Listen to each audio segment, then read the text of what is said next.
Bugungi mavzuyimiz vaqt haqida. Vaqt nima?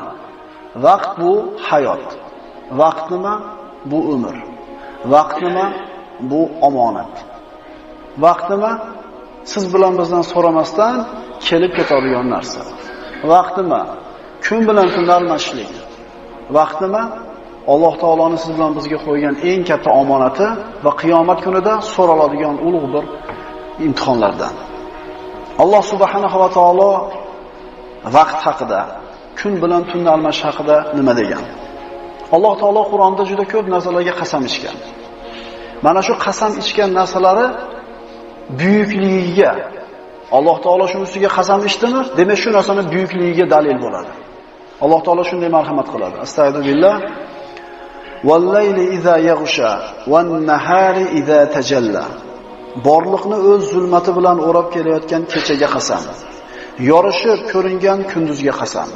Ya'ni kunga va tunga, vaqtga Alloh taolo qasam ichadi. Va huvallazi ja'alal-layla wan-nahara xilfatan liman arada an yadhakkara aw arada shakura. U eslatma, ibrat olmoqchi bo'lgan yoki shukr qilmoqchi bo'lgan kishilar uchun kecha va kunduzni bir-birini o'rnini bosuvchi qilib qo'ygan zotdir. Val asr innal insana lafi khusr illa allazina amanu va amilus solihati va tawasaw bil haqqi va tawasaw bis sabr.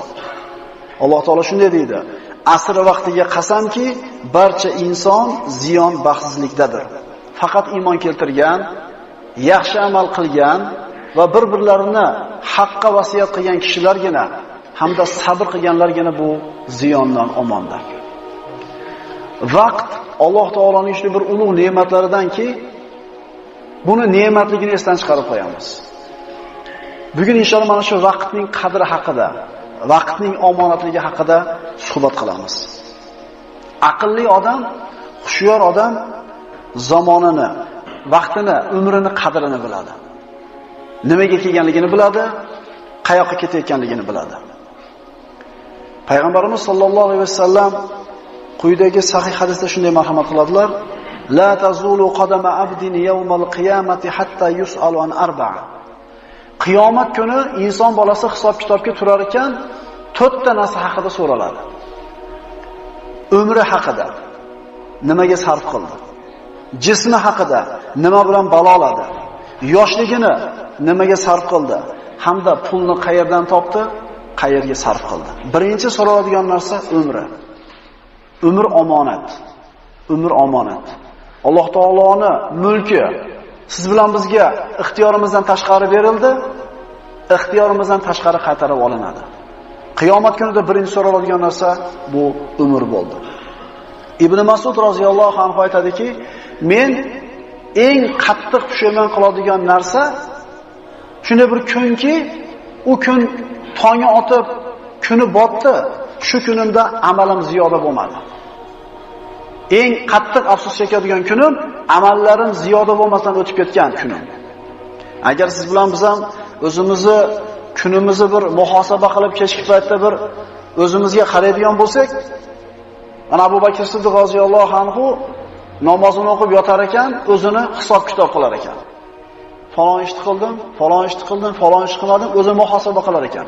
Agar siz bilan biz muhosaba qilsak, haftadagi 7 kunimizni necha kuni bir foydali o'tdi, necha kuniga befoyda o'tdi. O'ylab ko'rishimiz kerak mana shunday narsani.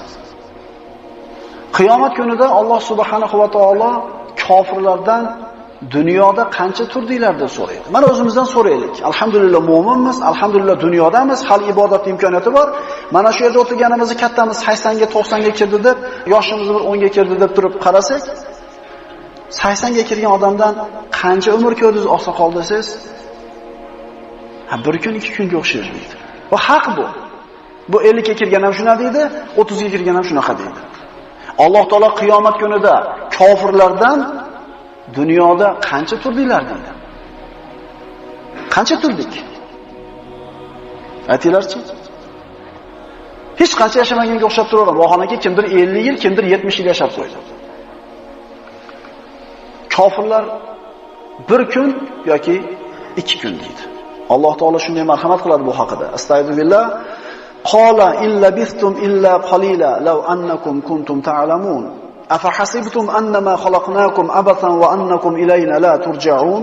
Fata'ala Allohul malikul haq la ilaha illa huwa robbul arshil karim. Ular aytdilar: bir kun yo yarim kun. Sanab turguvchi farishtalardan so'ragan. Alloh dedi: agar sizlar biladigan bo'lsangizlar, dunyoda juda oz turdinglar. Ya'ni sizlar abadiy deb o'ylagan, tugamaydi deb o'ylagan hayotlar o'zi aslida juda qisqa edi. Haqiqatan umr shundaqa. Odamlarda jahannamga ko'prog'i ertaga qilaman, indinga qilaman, keyingi oyda qilaman, yilda oxirida qilaman, 40 ga kirganda qilaman deb turib, ertaga deb jahannamga tushib ketadi. Ramazon boshlanganda xatmani boshlayman, kuniga bir paradan xatm qilaman, mana shu 30 kunda xatm qilaman deydi. Birinchi kun bir para o'qiydi. Ikkinchi kun 2 para o'qiydi, uchinchi kun nima bo'ladi? Iftor chiqib qoladi. Ertaga qo'shib qo'yaman deydi. Qarabski 30 kun chiqib ketadi, aytadi. Ramazondan keyin bir o'qib qo'yaman deydi, shu bilan nima bo'ladi?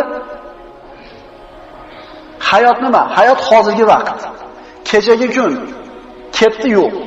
Ertangi kun hali kelgan yo'q, u ham yo'q. Hayot mana shu kunimiz. Mana shu kunda qilgan ishimiz bizniki. Mana shunda qilgan savobimiz, gunohimizni olib ketamiz. Ertangi kun Alloh biladi, bormi yo'qmi hali.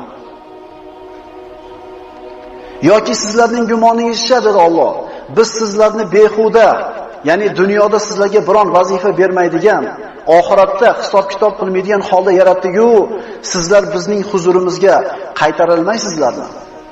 Shunada bo'ladinglarmi sizlar? Nimaga kelganlar bilmadinglarmi? Suhbatni boshda aytdik, eng qadrli narsa ham vaqt, eng qadrsiz narsa ham vaqt. Ha, desa yurdi bir aylanib kelamiz.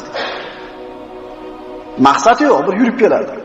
Gaplashib o'tiramiz ke deydi. Hasan Basriy shunday deydi. Har kunni tongi otar ekan, shu kun o'zining holi bilan inson bolasiga aytadi: "Ey odam bolasi, men yangi maxluqman. Seni amalingga guvohman. Meni g'animat bilgin, chunki men qiyomat kunigacha qaytib kelmayman."